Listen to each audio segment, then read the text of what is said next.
Okay. So another thing that I kind of mentioned, but I glossed over it a little bit, is getting hits on your credit report. I say a hit on your credit report, but they call it an inquiry. So on your credit report, you can have various types of inquiries.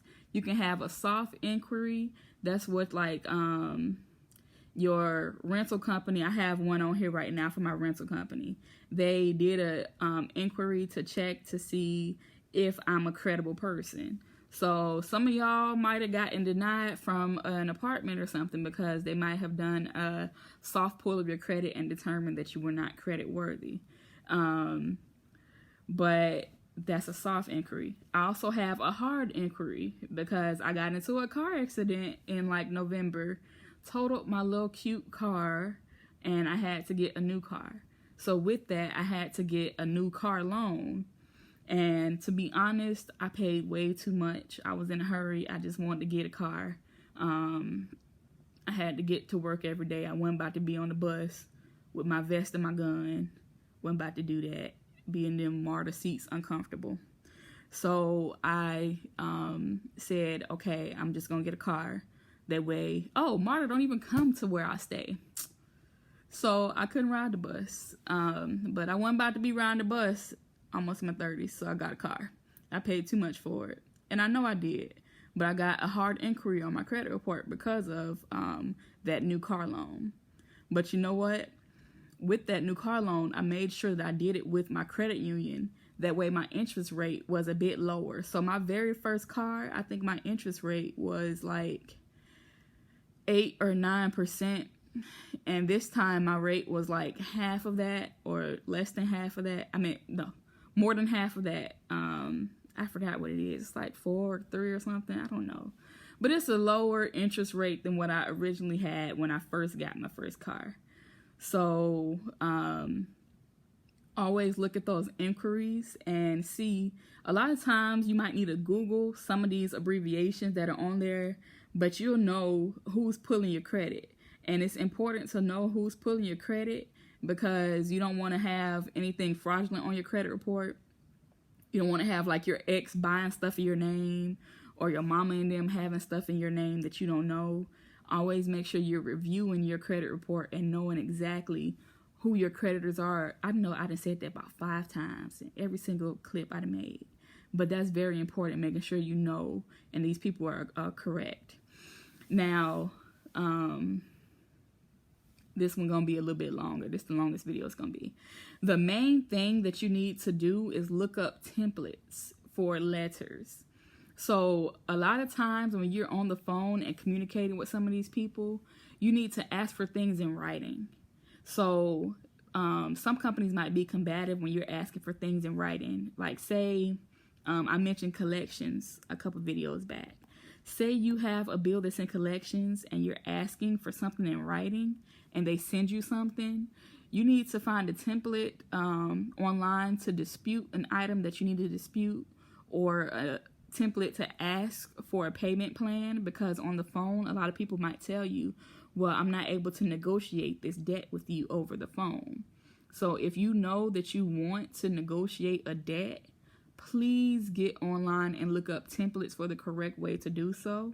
Because if you're doing things incorrectly, you may be breaking the law, one, and you may be incorrectly working against yourself. So some laws say that, if you're admitting to a debt and it's after a certain time period, you can be litigated. Some laws say that the creditors don't even have to contact you. There's one company that I told them, don't call me no more because I'm not going to pay this bill. I didn't pay, I think, the root canal. They kept calling me and I told them, I was like, okay, I'm going to pay y'all this amount of money. I paid that amount of money and somebody else called me. It was like, wait a minute, y'all aren't looking at your systems because I just paid this person and we negotiated. I told them that I would pay this certain amount and it will be over with. So please make sure you get documentation, because this collection company literally refused. They refused to send me anything in the mail. They refused to acknowledge the debt in writing. And like I said, they refused to acknowledge it in writing because that debt was still sitting with the original debtor. So please look up online templates for the correct way to dispute these things, because if you don't do it, you may put yourself in a position to where you're owing money and you're thinking that you're doing something. You might think, oh, I'm taking care of business, but you have only made things worse. So please, please, please, we live in a time of Google, even Yahoo. You can get online and effectively dispute things that you need to, but you need to make sure you're doing it in the right way, because you're not a lawyer, you're not a debt collector, you're not a person that's a trained professional. So you should be going and finding people who can give you the correct way to format things so that you're not shooting yourself in the foot. One of the final thoughts about that is monitoring your credit. So I know I said don't use Credit Karma, don't use Mint or whatever for your credit report, but you need to use those for your credit monitoring. So one way to make sure that your credit score is doing what you want it to do is to monitor it. So I have Mint, I have Credit Karma, I have the Experian one, freecreditreport.com. Each of the credit bureaus has ways that assist you in monitoring it. I have every single one of them, and I check them. The reason that I check them so often is because it's really easy for stuff to just appear in your credit report that you did not know about. So I mentioned before that I had a credit card that had popped up. I got something in the mail. I have a bank that I use, and I have had a savings account with this bank for the longest. Apparently, they extended me a line of credit.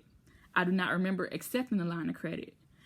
I don't intend to spend any money on that line of credit because I already have 2 credit cards that are active and that I pay my bill on every month.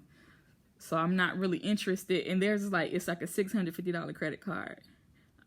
I ain't gonna use that. Like I'm good.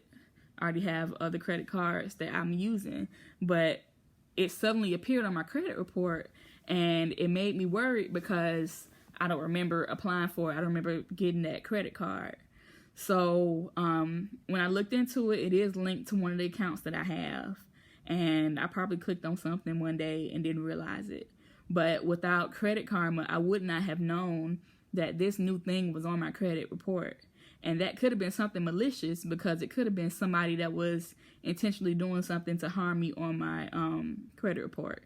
Thank God it was not that case, but you do need to monitor your credit. And also you need to budget. So some people are in the situation that they're in with their credit because of poor budgeting skills. I'm not gonna lie to y'all. I used to be a poor budgeter. I'm not gonna lie. Sometimes I still am, depending on, what month it is. But sometimes you will sit there and think that you're doing well and you're not correctly managing your money. You'll sit there and think that you're spending well, and then all of a sudden, boop, overdraft charge. So the biggest thing that you need to do is to make sure that you are monitoring your credit and that you're budgeting the money that you have. So to budget, I use the app Mint. So that's MINT. So Mint shows you your credit report. Your credit score. It shows you different categories, and it lets you categorize what you're spending so you know where most of your money is going.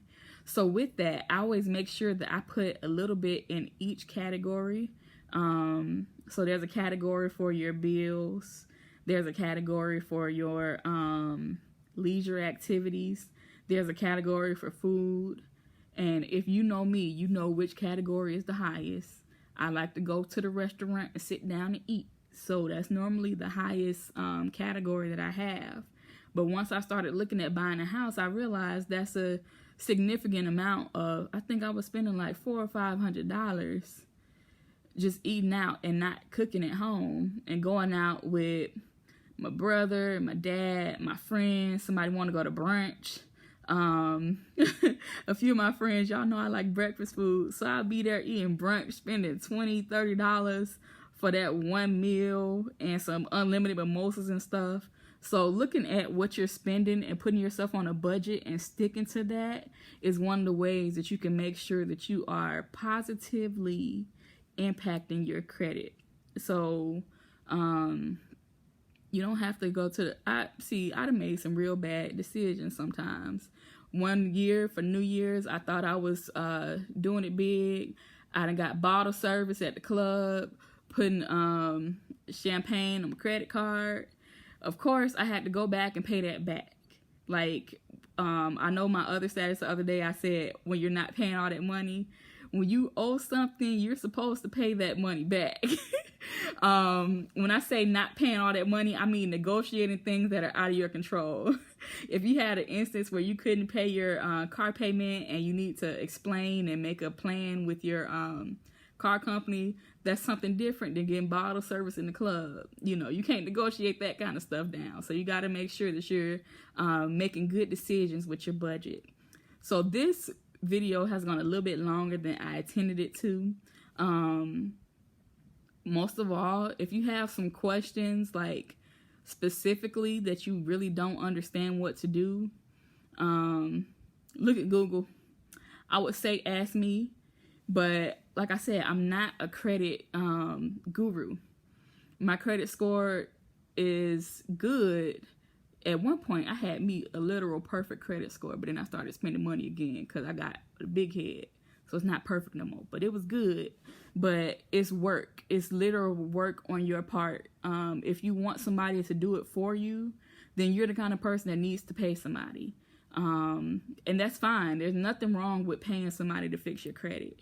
In fact, there's people on Facebook that's always advertising credit services. I wouldn't go with somebody that you know was failing math. Like, don't be going to them. But, you know, somebody that you think is trustworthy and that won't misuse your information, go to them if you are not comfortable doing legwork, or if you have specific situations that you think should be addressed by an attorney. Because there are some instances where you need an attorney because you might have some things that are in litigation. If you have somebody that got a letter that says litigation or that says court, I suggest an attorney. Don't try to do that kind of stuff by yourself. You can show up in court and explain what happened, but sometimes as a person that has gone to court and seen some people representing themselves in court, if you have something that's gone that far, go ahead and hire somebody. But one website that I really like is NerdWallet. That's NerdWallet.com. Another website that I use a lot is, of course, Credit Karma. I think I have Credit Sesame. All of those credit help sites, they will teach you, if you go to the article sections of those websites, they will teach you how to navigate your credit report.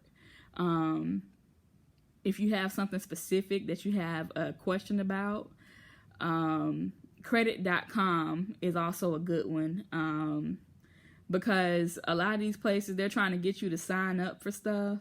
But if you sit there and you just skip those sections and you just go to the articles that say resources, or the articles that say like credit repair, you can read through those articles and determine what your specific situation is, and you can do well.